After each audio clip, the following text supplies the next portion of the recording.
All right, welcome back from those activities. We hope we got some useful feedback from your discussion board around the ABCs of behavior and the functions of behavior. We're just going to do a quick wrap up here and get you started on your next steps for Module 1 and give you a little preview of where we're headed in Module 2.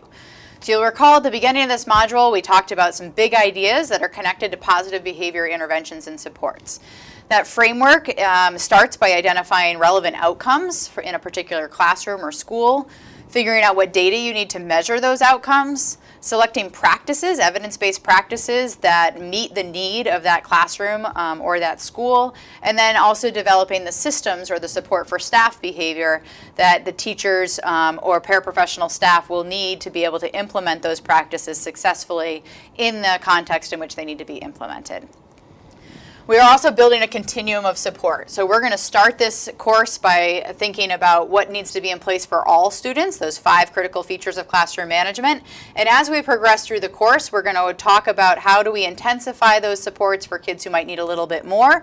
And we're going to point you towards some resources for how do you develop specific individualized supports for kids who truly need those individualized systems. But the bulk of the content and really the purpose of this course is to think about how do we reduce the intensity of those really difficult problem behaviors by putting in place a really solid foundation that allows kids to be in a positive, predictable, safe environment and reduce the need for those more intensive supports later on. Quick review of the building blocks of behavior, the ABCs that Dawn took us through. We talked about antecedents, behaviors, and consequences. We talked about the fact that a behavior is an observable or measurable thing that somebody does, and it's also called a response. The key words here being observable and measurable. These are things you can see and measure. Antecedents are the thing that comes right before that behavior. So a stimulus that triggers or sort of lets the learner know that that behavior should happen now. And then the consequence is the thing that occurs afterwards that is contingent on the behavior. So it wouldn't have happened without that behavior happening. It happens only when that behavior occurs. And in all 3 cases, this needs to be observable and measurable. We talked about the importance of that being that we're not going to introduce our own bias to a situation by thinking about how I might react in a situation. I'm going to just look and see what is the student doing, what is that teacher doing, and stick with what's observable and measurable to try to reduce the inferences that I might make in that situation. Dawn mentioned that there's one other building block of behavior called setting events, and we're going to talk about that specifically in the next module and how we can use that to help us identify patterns of student behavior and how those might change over time. We talked about a number of different types of consequences that if we, I'm going to just put this all up here. Let me start this over. Wait, so what comes up first? Whenever you're ready.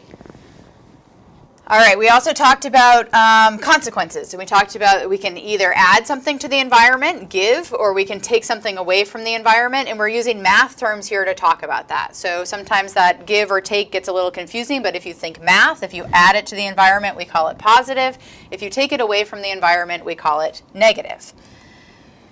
The next piece we look at is the future probability of that behavior happening, the effect on future behavior. So if something is more likely to happen again in the future, it's reinforcement. If something's less likely to happen again in the future, it's punishment. And we can give or take reinforcement or punishment. So we end up with 4 different types of consequence conditions: positive and negative reinforcement and positive and negative punishment. We then talked about the fact that there are 3 different types of antecedents. Antecedents that indicate to the learner that reinforcement is available, and Dawn gave the example of using sarcasm in front of your peers, being something that was likely to be followed by reinforcement. An S-delta situation is a situation in which that response, that same behavior, isn't likely to be met with any particular response. So his example was using sarcasm in front of little kids.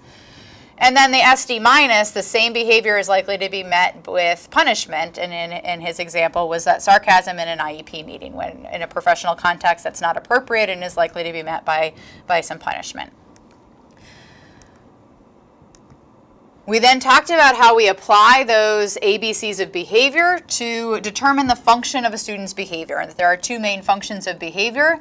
A history of positive reinforcement is to get or obtain something, and a history of negative reinforcement is to escape or avoid something. And by looking at that pattern over time, we can determine the function of a student's behavior. We do that by looking at that pattern over time, what usually comes before the behavior, what usually comes after the behavior, and inferring that pattern. And that takes us to the end of this first module. This quiz is designed to just help you check your own understanding of the terms and concepts that we talked about in this first module. It's self-grading, so go ahead and take that quiz and just check yourself. If there are areas that you're still confused about, go back into the module, go back into the workbook to review that content, double check the readings, and double check with your colleagues or a coach. And that takes us to the end of this first module. We will come back in module 2 and apply this theory to help us start to guide some interventions.